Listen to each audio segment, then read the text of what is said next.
જો બાળકો page number 70 70 ની અંદર શું છે બરાબર આપણે એક ડિઝાઇન આપેલી છે પણ શેની છે ભોય તળિયાની પેટર્ન છે ભોય તળિયું એટલે નીચેની લાદીઓ હોય ને એ ભોય તળિયાની પેટર્ન છે બાળકો આ શું છે બ્લોકની ડિઝાઇન છે કઈ ડિઝાઇન છે બ્લોક તમે કદાચ આ લાદીઓ જોયેલી હશે કઈ આપણે મહેલા કે પોળોની અંદર આવા બ્લોક કે આપણે ઘરે આંગણું હોય ને તો આવા બ્લોક નાખેલા હોય છે વરંડો હોય ત્યાં આવા બ્લોક નાખેલા હોય છે બરાબર બાળકો આ બ્લોકની ગોઠવણી કેવી થાય કે આજુબાજુ જગ્યા રહે નહીં એવી રીતે તેની ગોઠવણી કરવામાં આવે છે જો બાળકો આ ભોય તળિયાની ડિઝાઇન છે તેની અંદર એક ઊભો અને એક આડો આવી રીતે બ્લોક ફિટ કરવામાં આવે જો બાળકો અહીંયા બરાબર આવી રીતે બ્લોક ફિટ કરેલા હોય તો તેની આજુબાજુ સહેજ પણ જગ્યા રહેતી નથી અને આવી રીતે તેની ગોઠવણી કરવામાં આવે છે બરાબર આવી રીતે પાથરી શકાય આ આકાર બરાબર આ લાદીઓનો આકાર બરાબર આવી રીતે પેટર્ન પૂર્ણ કરી શકાય છે આપણે એક બે લાદીઓ ગોઠવેલી હોય તો તમે એવી રીતે આગળ આગળ ગોઠવો તો એક પણ ખાનામાં જગ્યા રહે નહીં અને એકબીજાને બંધ બેસતી થાય બરાબર એકબીજાને એકદમ ફિટ લાદી થઈ જાય છે જો બાળકો આ રે પણ કયો આકાર છે ષટકોણ આકારના બ્લોક છે બાળકો આ પણ પેટર્ન પૂર્ણ તમારે અહીં એક ચિત્ર આપેલું છે એની અંદર આવી રીતે ડિઝાઇન દોરેલી હશે તમારે આવી રીતે ડિઝાઇનો પૂરી કરવાની કલર લઈને આવી ડિઝાઇન પૂરી કરવાની આ પણ બ્લોક તમે જોયેલા હશે આ ષટકોણ આકારના છે બરાબર બાળકો આ બ્લોક પણ કેવી રીતે ફિટ કરવાના તેના આકારો જોઈન્ટ કરીને ફિટ કરવાના કે આજુબાજુ જગ્યા રહે નહીં આવી રીતે તમે લાદીનું ભોયતળિયું ઢાંકી શકો છો પણ બ્લોક આવી રીતે ફિટ કરવાના દરેક બાળકોએ આવા અને આવા બ્લોક જોયેલા હશે ને બાળકો તમારા મહેલામાં પોળમાં કે ઘર આંગણે નાખેલા હોય છે બરાબર આવી રીતે તમારે એની પેટર્ન પૂર્ણ કરવાની અને એની અંદર આવી રીતે કલર પૂરવાનો છે આ પેજ નંબર 70 ની અંદર આવી રીતે પૂરવું જો બાળકો પેજ નંબર 71 ની અંદર પણ ભોયતળિયાની અલગ અલગ ડિઝાઇનો લાદીની આપેલી છે કદાચ તમે આવી ડિઝાઇનો જોયેલી હશે અત્યારે તો લાદીઓની ડિઝાઇનો અલગ અલગ હોય છે બરાબર બાળકો પણ આ જૂની ડિઝાઇનો છે તેના પણ આકારો કેવી રીતે બંધ બેસતા ગોઠવાય તેવી રીતે જુઓ કયા કયા આકારોની લાદીઓ છે ત્રિકોણ છે ચોરસ છે ષટકોણ છે બરાબર એની અંદર પણ ત્રિકોણો આપેલા છે બરાબર આરે લાદી કઈ છે જુઓ બાળકો આરે પછી આ લાદી તો આ બાજુની ડિઝાઇન રહી એ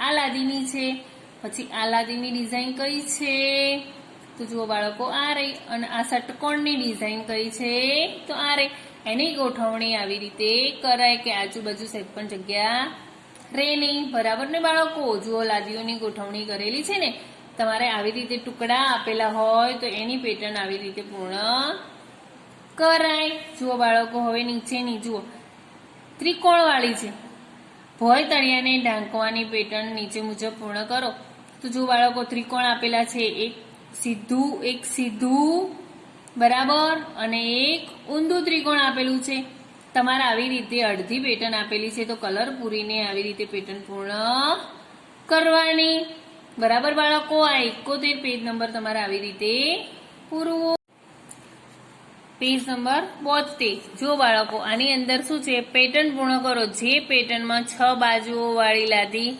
નો ઉપયોગ લેવાયો છે તેવી પાના નંબર 70 પણ આવેલી ભાત સાથે સરખામણી કરો તે બંને વચ્ચે શું તફાવત છે જો બાળકો આપણે આગળ બ્લોકની ડિઝાઇન જોઈ ગયા આવા ષટકોણ આકારના બ્લોક જોયા પણ આ ડિઝાઇન અને એ ડિઝાઇનમાં શું ફેર છે આપણે જોઈએ આ રે ષટકોણ આકારની પેટર્ન છે ને 70 નંબરના પેજ ઉપર આપેલી છે પણ એમાં શું ફેર છે તો જો બાળકો અહીંયા ફક્ત ષટકોણ આકારની જ પેટર્ન છે હવે આપણે પેજ નંબર 72 અહીંયા ષટકોણ આકારની પેટર્ન તો છે પણ એની બાજુમાં શું છે ત્રિકોણવાળી ડિઝાઇન પણ છે તો બાળકો બંને પેટર્નમાં આ તફાવત છે કે બંનેમાં ષટકોણવાળી લાદી તો છે જ ભોયતળિયાની લાદી તો છે જ પણ વચ્ચે ખૂણાઓમાં અહીંયા બે ત્રિકોણ મૂકીને પૂર્ણ કરેલી છે ને બાળકો? આજુબાજુ બંને શું છે? નાના નાના ત્રિકોણ છે. તો ષટકોણ લેવાના, પછી આજુબાજુ ત્રિકોણ લેવાના, પાછો ષટકોણ આકાર લેવાનો, ઉપર નીચે ત્રિકોણ લેવાના, ષટકોણ લેવાનો, ઉપર નીચે ત્રિકોણ લેવાના. તો બાળકો આવી રીતે પેટર્ન પૂર્ણ કરવી. બરાબર, આવી રીતે તમારે પેટર્ન પૂર્ણ કરવાની. તો 70 અને આ પેજમાં આ તફાવત છે કે એની અંદર ફક્ત ષટકોણ આકાર આપેલો છે અને અહીંયા ત્રિકોણ અને ષટકોણ બંને આકારનું ભોયતળિયું છે ને બાળકો? તમારે આવી રીતે આ પેટર્ન પૂર્ણ કરવી. જો બાળકો પેજ નંબર 73, પેજ નંબર 73 ની અંદર શું છે? જો બાળકો ચોરસ વાળા ડિઝાઇન લાદીની ભોયતળિયું આપેલું છે. શેનાથી? ચોરસ આકારમાંથી લાદી બનાવવામાં આવી છે. આ પેટર્ન 3 પ્રકારના રંગોનો ઉપયોગ કરી જેથી ભોયતળિયું કેવું? તે ભોયતળિયા પગથિયા જેવું દેખાય છે. ભોયતળિયું કેવું દેખાય? પગથિયા જેવું. જુઓ બાળકો, અહીંયાથી અહીંયા ચડવાનું, અહીંયા ચડવાનું, અહીંયા ચડવાનું, અહીં ચડવાનું, એવી રીતે પગથિયા વાળી પેટર્ન દેખાય છે. ફક્ત કયા આકાર છે? ચોરસ. એક ચોરસ અહીં મૂકવાનો, પછી ઊભો અને આડો. બરાબર, આવી રીતે ચોરસ ગોઠવવાના. જો સીડી આકારમાં તમે ગોઠવશો તો તેનું ભોયતળિયાની ડિઝાઇન આવી થઈ જશે. બરાબર, આ 3 રંગનું છે. કેવા રંગનું છે? 3. કેસરી, લીલો અને કથ્થાઈ કલરનો રંગ પૂરેલો છે. તો તમારે એનું ભોયતળિયું અલગ જ દેખાય છે. જો બાળકો, અહીંયા 2 રંગોનો ઉપયોગ કરવાથી પીળો અને વાદળી ફૂલો ની જુદા જુદા પ્રકારની પેટર્ન બને છે. જો ફૂલ આકાર બને છે. તો તમને બાળકો દેખાય છે ફૂલનો આકાર ક્યાં છે? તો જુઓ બાળકો, આ રહ્યો, આ પાંદડા છે ને, આ પાંદડા જેવી ડિઝાઇન બની. બરાબર, 2 કલરનો ઉપયોગ કર્યો એટલે ફૂલનો આકાર બન્યો. 1 ફૂલ, 2, 3, 4, અહીં ફૂલ જેવો આકાર બન્યો છે ને, અહીંયા 5. આ કેવો આકાર બને છે? 2 રંગનો ઉપયોગ કર્યો તો કેવો આકાર બન્યો? ફૂલ જેવો. કેવો બન્યો? ફૂલ જેવો. અને અહીંયા કેવો બન્યો? પગથિયા જેવો. સીડી ઉપર ચડીએ ને એવી ડિઝાઇન બની. અને કઈ બની? ફૂલની. બરાબર બાળકો, અહીંયા પેટર્નમાં રંગ પૂરવાના છે. તમારી પોતાની પેટર્ન બનાવો, તેમાં જુદા જુદા રંગોનું મિશ્રણ વાપરો. જો બાળકો, અહીંયા ચિત્રો આપેલા છે, તમારે આવી રીતે કલર પૂરવાના રહેશે. બરાબર, પેજ નંબર 73 તમારે આવી રીતે. ચલો બાળકો, આપણે પેજ નંબર 74 અને 75 પૂરીશું. ખજાનાની શોધખોળ. બરાબર બાળકો, અહીંયા ચિત્રમાં ખજાનો શોધવાનો છે. ચલો બાળકો, પેજ નંબર 75 ઉપર ચિત્ર આપેલું છે, એની ઉપર આપણે ખજાનો શોધીશું. જો બાળકો, બરાબર, આપણે ખજાનો શોધીશું. તમારે અંદર મનગમતા કલર પણ પૂરવાના છે, તો તમે પૂરી શકો છો. બરાબર, ચલો બાળકો, આપણે 1 નંબરથી શરૂઆત કરીશું. સૌથી ઊંચા ઝાડથી શરૂ કરો. તો આની અંદર સૌથી ઊંચું ઝાડ કયું છે? તો આ. અહીંથી આપણે શરૂઆત કરવાની છે. ચાલવાના રસ્તા પર સીધા જાઓ. તો જુઓ બાળકો, અહીંથી આપણે સીધા જવાનું. બરાબર, આટલે સુધી આવ્યા. બરાબર, 6ઠી લાદીથી ડાબી બાજુ વળો. તો અહીંથી તો 1, 2, 3, 4, 5, 6. તો 6ઠી લાદીથી ડાબી બાજુ વળવાનું આપણે. બરાબર, પછી થોડાક ડગલા ચાલ્યા પછી તમારી જમણી બાજુએ તમને છોડ આવશે, જોવા મળશે. બાળકો, આપણે જમણી બાજુએ છોડ જોયો, આ રહ્યો છે ને. તો આ છોડની સૌથી નજીક રમતા બાળકના પહેરવેશમાં રંગ પૂરો. તો સૌથી નજીક કઈ રમે છે? તો આ છોકરી રમે છે. બાળકો, અહીંયા તમે મનગમતો કલર પૂરી શકો છો. આના ફ્રોકમાં તમારે કલર પૂરવાનો છે. તમને જે કલર ગમે તે પૂરી શકો છો. બરાબર, ચલો બાળક, છોડથી ફરીથી ચાલવાનું શરૂ કરો. તો અહીંયા આપણે ઉપર જઈશું.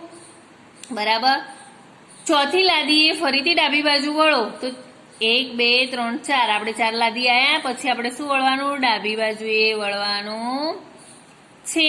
રસ્તામાં તમને 4થી લાદીનો ખૂણો તૂટેલો મળશે. જુઓ બાળકો, આપણે 1, 2, 3, 4, 4થી લાદીનો ખૂણો તૂટેલો છે ને બાળકો? 4થી લાદીએ શું છે? ખૂણો તૂટેલો છે. બરાબર, ચલો, જમીન પર પડેલા એક બેટ અને એક બોલ તમે જોશો. એક બેટ અને બોલ છે, તેને ઉચકવાનો નથી, માત્ર વર્તુળ કરો. તેને માત્ર વર્તુળ કરવાનું છે. ચલો બાળકો, વર્તુળ કર્યું આપણે. તમે મારી સાથે આ ચોપડીનું પેજ પૂરતા રહેજો તો બહુ મજા આવશે. ચલો, વર્તુળ કર્યું. આગળ વધો, જમણી બાજુ વળો. આગળ વધો. હવે જમણી બાજુ વળવાનું છે. તમને આંબાનું ઝાડ મળશે. જુઓ છે બાળકો, જમણી બાજુ વળ્યા તો આંબાનું ઝાડ જોયું ને બાળકો? આંબાનું ઝાડ છે, બરાબર. તેની પર થોડીક કેરીઓ છે. કેટલી છે? તો 11 કેરીઓમાં રંગ પૂરવાનો છે. ઝાડ પરની કેરીઓ કેટલી છે? 1 2 3 4 5 6 7 8 9 10 11 12 13 14 15 કેરીઓ આપેલી છે, પણ તમારે 11 કેરીમાં કલર પૂરવાનો છે. તો કેરીની અંદર તમે કયો કલર પૂરશો? તો બાળકો, તમે લીલો કલર પણ પૂરી શકો છો અને પીળો કલર પણ પૂરી શકો છો. કાચી કેરીનો કલર લીલો હોય અને પાકી કેરીનો કલર પીળો હોય તો તમે એની અંદર કલર પૂરી શકો છો. બરાબર બાળકો? વળી આંબાની નજીક કેટલુંક ઘાસ પણ દોરી શકો છો. અહીંયા થોડુંક ઘાસ દોરી શકો છો, પણ બાળકો તમારે કલરથી દોરવાનું રહેશે. અહીંયા ઘાસવાળું ડિઝાઇન પણ દોરી શકો છો તમે. અહીંયા ઘાસ પણ થોડું દોરવાનું છે. તમારે આવી રીતે ઘાસ દોરી શકો છો, પણ તમારે કયા કલરથી પૂરવાનું? લીલા કલરથી પૂરવાનું. જ્યારે તમે સીધા જશો ત્યારે એક ઘર આવશે. જો બાળકો, અહીંથી તમે સીધા જશો તો શું આવ્યું બાળકો? એક ઘર આવ્યું. જ્યારે તમે સીધા જશો તો એક ઘર મળશે. ઘર છે ને બાળકો? ઘરની પાછળ એક થેલી છે. જુઓ બાળકો, આ થેલી રહી. થેલી ખોલો તો એમાં થોડીક મીઠાઈ મળશે. બરાબર બાળકો? આપણે ખજાના સુધી પહોંચી ગયા ને બાળકો? તમને મજા આવી આ રમત રમવાની? સરસ મજાની રમત છે. ખજાનાની શોધખોળ આપણે કરી, રસ્તો આપણે શોધી દીધો અને થેલી સુધી પહોંચી ગયા. તમારે પણ આ મારી સાથે પેજ પૂરવાનું રહેશે. બરાબર બાળકો? આવી રીતે આ પેજ નંબર પૂરવો અને કલર પૂરવો. જે રીતે કીધું છે એ રીતે તમારે રંગ પૂરવાના રહેશે.